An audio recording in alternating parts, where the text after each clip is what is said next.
Somewhere right now, a 34-year-old man is lying on his childhood bed, scrolling his phone, while his mother cooks dinner downstairs. He has a job, he has friends, he even has a girlfriend who is quietly losing patience with him. And yet, if you asked him to describe his life, he would probably say he feels behind, stuck, like everyone else got on a train years ago, and he is still standing on the platform, waiting for something to tell him it is time to go. You probably know someone like this. Maybe it is a friend. Maybe it is a brother. Maybe, if you are honest with yourself for the next 10 minutes, it is you. This is not really a story about laziness. It is not about video games, or living with your parents, or being single at 30.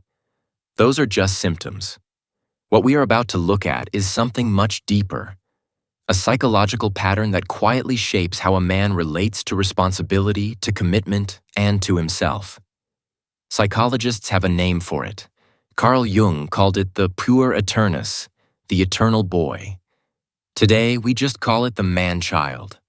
And by the end of this video, you might recognize him in your own life more than you expected to.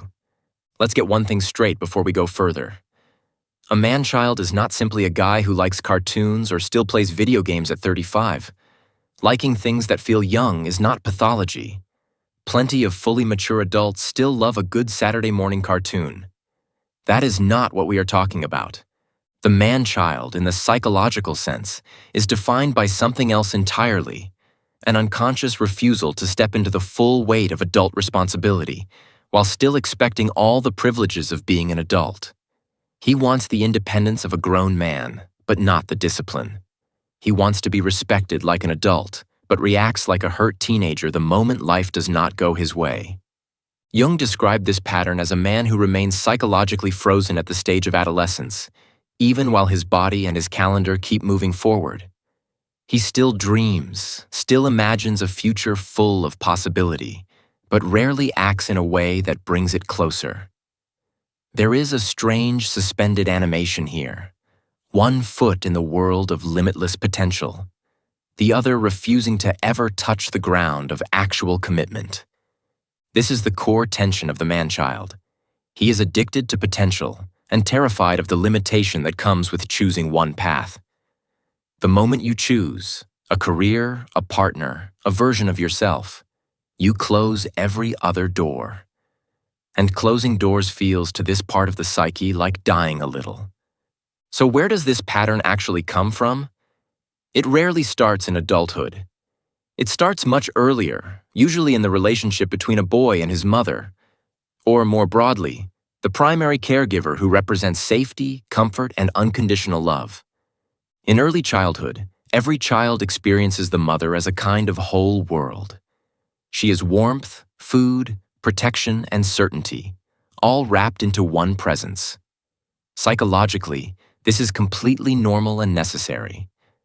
The problem begins when a boy is never fully allowed, or never fully able, to separate from that world. Developmental psychologists describe healthy growth as a series of small departures. The child learns to walk away, fall down, and come back. He learns that discomfort is survivable. He learns slowly that he can handle the world without someone immediately rescuing him from every hard feeling. This is how a nervous system learns resilience. But when a parent, often out of love, sometimes out of their own anxiety, consistently removes every obstacle, smooths over every conflict, and absorbs every consequence on the child's behalf, something else gets wired in instead. The child learns a different lesson. Discomfort is dangerous, and someone else will handle it for me. That belief does not disappear when the boy turns 18 or 25 or 40. It just goes looking for a new caregiver, a girlfriend, a wife, a boss, even society itself. This is why so many men with this pattern are not broken in any dramatic way. They were often loved, even deeply loved. But love without enough friction can leave a person undeveloped in the exact muscles he needs most. The ability to tolerate disappointment, sit with boredom, and do the unglamorous work of becoming someone. Here is where this stops being theory and starts looking uncomfortably familiar. The man-child often shows incredible passion when something is new, a relationship, a business idea, a hobby. For the first few weeks, he is fully in, texting constantly, dreaming big. But the moment that thing requires consistency without a reward, his energy quietly disappears.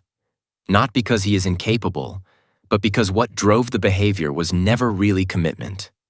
It was the high of possibility. He often struggles with authority, not from a lack of intelligence, but because structure imposed from the outside unconsciously feels like a parent telling him what to do. A boss giving feedback, a partner setting a boundary, a landlord enforcing a lease. All of it can trigger a disproportionate flash of resentment, because on some buried level, it reactivates an old, unresolved relationship with control. He frequently outsources emotional responsibility.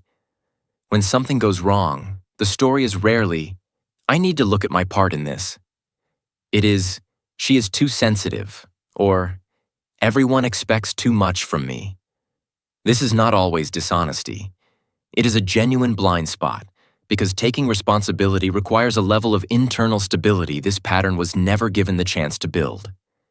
And underneath it all, there is often a quiet restlessness, a sense that real life is happening somewhere else, to someone else, and his own life has not properly started yet. The diet starts Monday. The business launches next quarter. The proposal happens once things are more stable. Tomorrow is always the day adulthood finally begins. Here is the uncomfortable part. The man-child is not always unhappy. He has often built a life comfortable enough to numb the ache of stagnation. Just enough dopamine from his phone, just enough approval from people who excuse his behavior, just enough emotional rescue from a partner or parent, and the deeper hunger for growth gets muted instead of answered. That is what makes the pattern so persistent.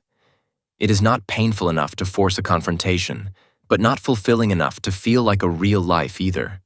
A psychological gray zone, never quite suffering, never quite thriving.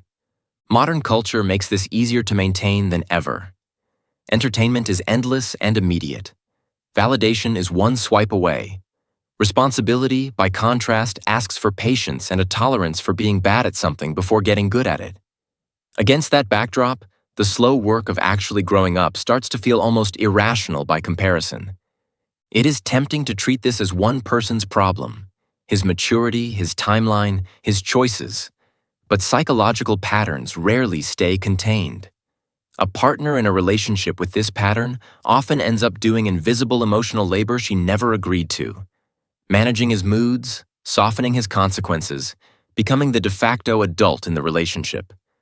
Friendships shift too, as some friends keep moving forward while he stays anchored to an earlier chapter, sometimes resenting them for changing.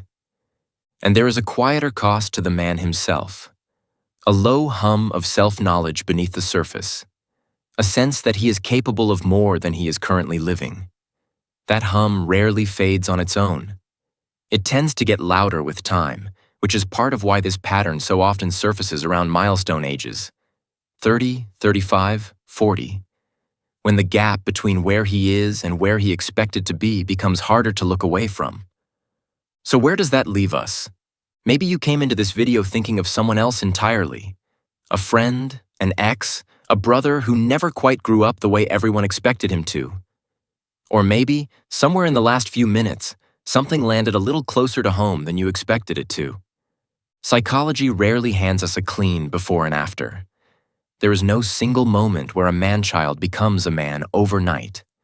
What there is, instead, is a kind of quiet, ongoing choice, made over and over in small, unremarkable moments, between staying comfortable and becoming someone, between waiting for life to feel ready and stepping into it anyway, unfinished and uncertain. Jung himself never described the Puer Aeternus as a curse a man is sentenced to forever.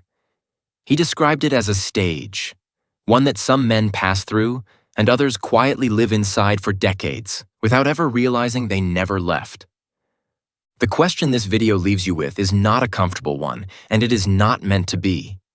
Where in your own life are you still waiting for permission to begin? And what would it actually look like? Not in theory, but tomorrow morning. To stop waiting? That answer is yours to sit with, not ours to give you.